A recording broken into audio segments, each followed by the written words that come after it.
Đó, chào Việt xưa. Tôi sẽ lọp ra con hồi như nè.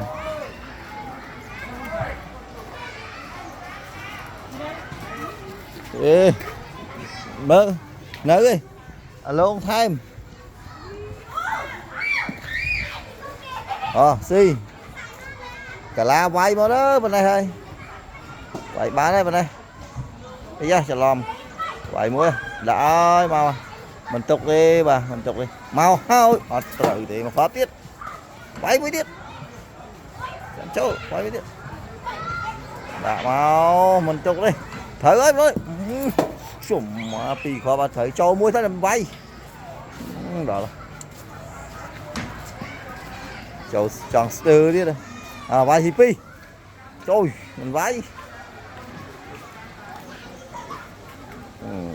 Vay mơ thì pi. Câu này hay anh vậy. Ui. Châu mới thế đó. Nào. Pi à.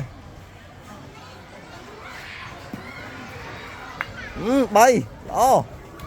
Ê, châu đó luôn. Châu đó.